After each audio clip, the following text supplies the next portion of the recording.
Guys,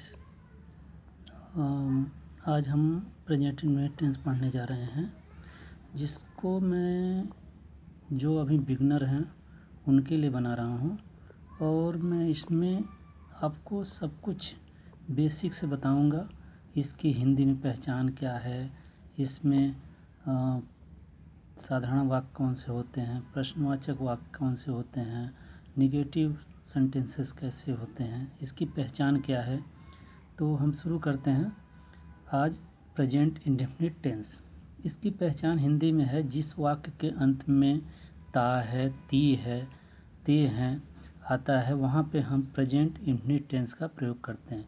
इसकी हिंदी में पहचान है, जिस वाक्य के अंत में ता है, ते है, ती है आता है, उसे हम प्रेजेंट इंडेफिनिट टेंस कहते हैं। अब हम इसे एग्जाम्पल के माध्यम से समझेंगे। राम स्कूल जाता है, राम गोज टू स्कूल। यह एक साधारण वाक्य है। इसमें एक वचन के साथ हमने के कर्ता के साथ ईएस लगाया है, तो इसको मैं आगे आपको क्लियर करूँगा। अब साधारण वाक्य की बात कर लेते हैं। साधारण वाक्य में दो रूल होते हैं। पहला रूल है rule number 1, he see it तथा एक वचन के कर्ता के साथ क्रिया में एस या ईएस जोड़ देते हैं। तो एक वचन का कर्ता ही सी इट तथा एक वचन का कर्ता, जितने भी नाम होते हैं, कोई सा भी नाम हो, प्रॉपर नाउन जितने भी नाम हैं, उसे हम जो है थर्ड पर्सन कहते हैं। तो इसका रूल है कि इसमें subject plus main verb plus main verb में एस या एस जोड़ देते हैं, प्लस उसके बाद ऑब्जेक्ट लगा देते हैं। एग्जाम्पल है, वह बाजार जाती है, सी गोज टू स्कूल। वह बाजार जाती, वह एक लड़की है, तो लड़की एक सिंगुलर नंबर है, इसलिए हम सी के साथ एस या ईएस लगा देते हैं। तो सी के साथ हम गोज में ईएस लगा देते हैं।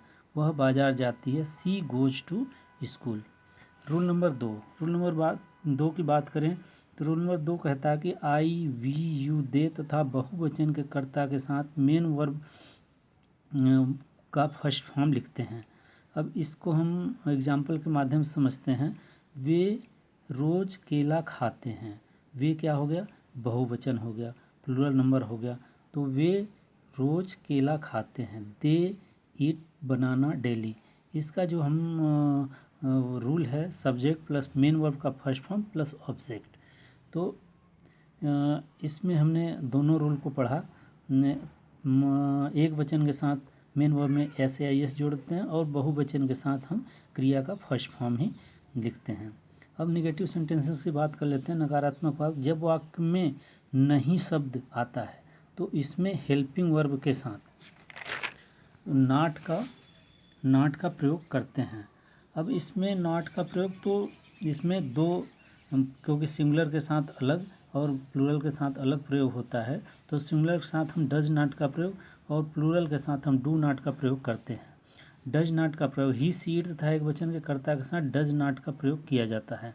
जैसे subject does not, main verb plus object. Sita घर नहीं जाती है, Sita does not go home या go to school. Do not I, we, you, they तथा बहुवचन के कर्ता के साथ डू नॉट का तथा मेन वर्ब का फर्स्ट फॉर्म लिखते हैं। एग्जाम्पल, मैं रोज़ गाना नहीं गाता हूँ, I do not sing a song daily. तो इसमें केवल डज के बाद या डू के बाद नॉट का प्रयोग कर देते हैं, तो हमारा क्या हो जाता है, ये निगेटिव सेंटेंस बन जाता है। अब बात कर लेते हैं प्रश्नवाचक वाक्य। तो प्रश्नवाचक वाक्य दो प्रकार के होते हैं।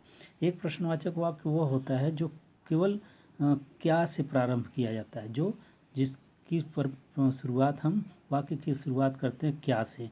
तब जब वाक्य क्या से प्रारंभ होता है तो उसमें क्या की जगह डू या डज नॉट का प्रयोग करते हैं। एग्जाम्पल, क्या वह खाना खाती है, ये सिंगुलर नंबर, वह सिंगुलर नंबर है, इसलिए डज का प्रयोग करेंगे। सी डज टेक फूड, क्या वह नाचती है, डज सी डांस।